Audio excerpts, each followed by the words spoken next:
বন্ধুরা, সৌম্যবোস ক্রিয়েশনের নতুন একটা ভিডিওতে সবাইকে ওয়েলকাম। যে সরস্বতী মূর্তিটা অনেকদিন ধরে তোমরা দেখছো আমি করছিলাম, প্রসেনজিৎদার সরস্বতী, ওটা 9 তারিখ ডেলিভারি আছে।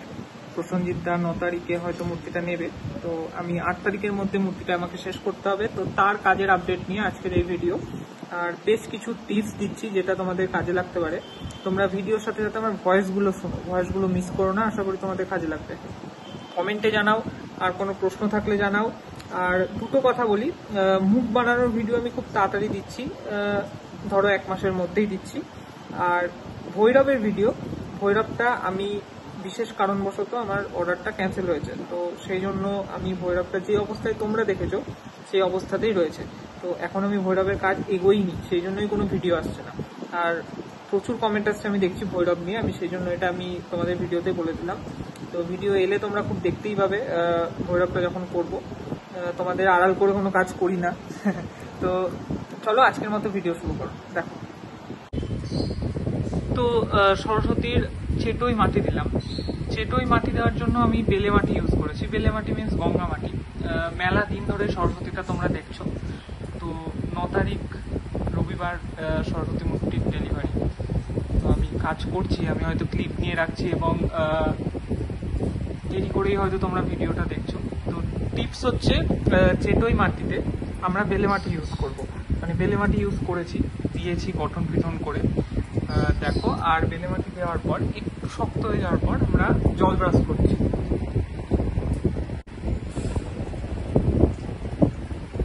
জল ব্রাশ করলে ব্যাপারটা, এই যে নোংরা যে ব্যাপারটা থাকছে, একটু জুম করে তোমরা দেখে বুঝতে পারবে, এই ব্যাপারটা কিন্তু থাকবে না, ব্লেন্ড হয়ে যাবে পুরোটা। তোমরা বলো যে রঙে কি করে গ্লেজ আনবো? মাটির কাজ যদি পরিষ্কার না হয়, ধরো নোংরা থাকছে বা দানা দানা থাকছে, তাহলে কিন্তু তোমরা যত ভালো করেই রং করো না কেন, রঙেও কিন্তু নোংরাই লাগবে। সেই জন্য প্রথম থেকে শেষ অবধি মাটির কাজটাকে পরিষ্কার করার চেষ্টা করবে, যাতে মাটির কাজটা খুব পরিষ্কার থাকে। তাহলে অটোমেটিক রং করলে সে রঙে এমনি গ্লেজ আসবে। চেটো মোটামুটি শুকিয়ে গেছে এবং শুকিয়ে ফাট ধরেছে। ফাটগুলো আমি বেলে মাটি দিয়েই মারবো। পদ্মের টাটিটা আমি মোটামুটি বেলে মাটি করে নিয়েছি। আর হচ্ছে হাঁসে দেখো, প্রথমে আমি বেলে মাটি চাপিয়ে দিয়ে এই স্ক্র্যাপার দিয়ে আমি কিন্তু এই লোমের দাগগুলো কাটছি। আমি লোমের দাগ কাটার জন্য এই স্ক্র্যাপারটা ইউজ করি। তোমরা এরকম কোনো স্ক্র্যাপার থাকলে ইউজ করতে পারো। এটা অনলাইনে ফ্লিপকার্টে পাবে, আমি এটা ফ্লিপকার্ট থেকেই কিনেছিলাম। এটার সেট পাওয়া যায়, সামথিং 300-400 টাকার মধ্যে আসে।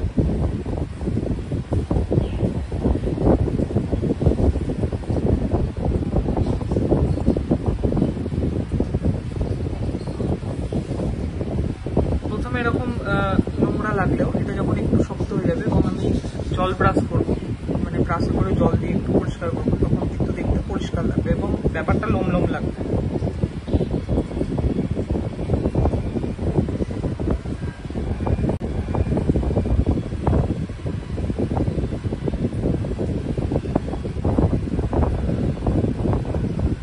মাটিগুলো কিন্তু আমি এরকম একটু রাউন্ডে চাপিয়েছি, তোমরা দেখলে বুঝতে পারবে। মাটি চাপানোর ভিত্তিতে তার উপর বেস করে আমি এই স্ক্র্যাপারটা চালিয়ে এরকম করে লোম করছি এবং মাটি স্ক্র্যাচ হয়ে পড়ছে। এটা যখন জল ব্রাশ করবো তোমাদের একবার দেখাই। যদিও এটা একটু শক্ত হওয়ার পর করতে হবে, কিন্তু এরকম করে জল ব্রাশ করলে ব্যাপারটা এরকম দাঁড়াবে এবং তখন দেখতে কিন্তু ভালো লাগবে। দেখো, বোঝাতে পারছি? এটা যখন গোটাটা হয়ে যাবে এবং সেট দেওয়া হবে তখন খুব ভালো লাগবে।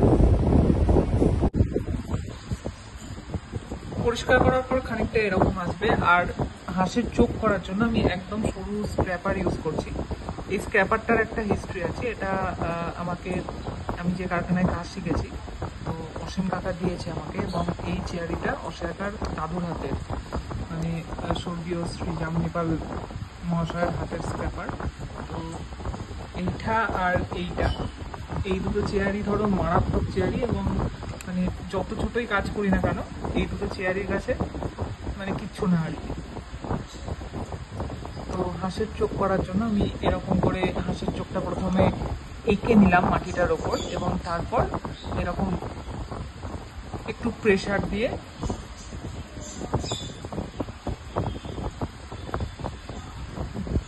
মাটিগুলোকে চাপ দিয়ে ড্রয়িংটাকে কেটে বার করলাম।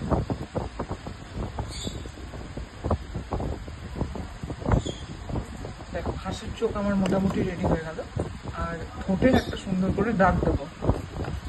ঠোঁটের দাগ দেওয়ার জন্য আমি এই চেয়ারটা ইউজ করছি। চেয়ারটার মাথাটা দেখলে তোমরা বুঝতে পারবে চেয়ারটি কতটা কাজের, হালকা বেন্ড করা। তো এই চেয়ারই তোমরা, আমি জানি 1000 টাকা দিয়েও কিনতে পারবে না। তো বাঁশ দিয়ে তোমরা বানিয়ে নিতে পারো এরকম দেখে। আর চেয়ারই বানানোর ভিডিও আমার কাছে চেয়েও না, কারণ আমি নিজে চেয়ারই বানাতে পারি না। সব কাজ যদি পারতাম তাহলে তো ধরো হয়ে যেত।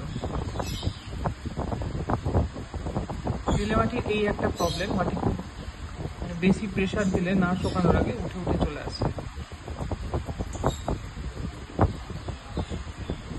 নাকের একটা ফুটো করলাম এবং ঠোঁটের একটা হালকা খাঁচ করলাম।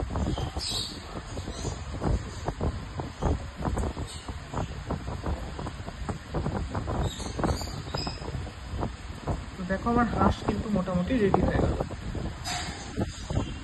ডানাটা করে নেব, ডানা করার পরেও তোমাদের আমি ভিডিও দিচ্ছি।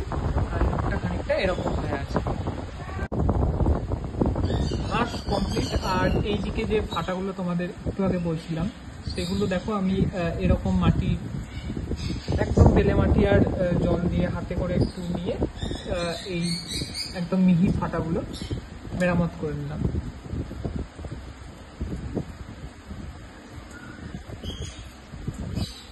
এরপর একটু ব্যাপারের জন্য মাটি দেওয়ার সাথে সাথে তোমরা দেখো আর যা গরম আমার কিন্তু শুকিয়ে যাচ্ছে।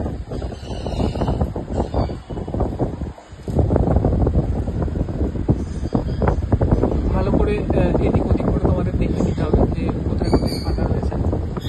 তো সমস্ত ফাটা রিপেয়ার করার পর মূর্তি খানিকটা এরকম রয়েছে।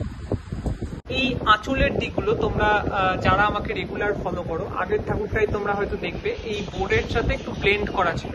তো আমি এটার ক্ষেত্রেও সেটাই করছি, যেহেতু পার্টি এই ছবিটাই পছন্দ করেছিল, প্রসেনজিৎদা বলেছিল খুব এরকমই ঠাকুর নেবে। তো এই জায়গাগুলোই আমি কিন্তু বেলে মাটি দিয়ে এই কাপড়ের সাথে এমনি করে আঙুলে করে ব্লেন্ড করে করে মিলিয়ে দিচ্ছি।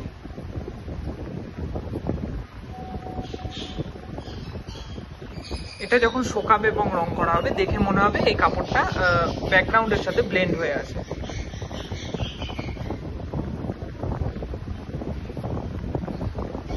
শুকানোর পর ফিনিশ করে এই জায়গাটা কিন্তু কমপ্লিট হয়ে যাবে। ব্লেন্ডের কাজ শেষ হওয়ার পর আমার চেকই মাটি দেওয়ার এবং ক্র্যাকগুলো রিপেয়ার করার পর আমি এমনি করে একটু একটু জল ব্রাশ করে নেবো, তাহলে একদম নিট অ্যান্ড ক্লিন হয়ে যাবে ব্যাপারটা।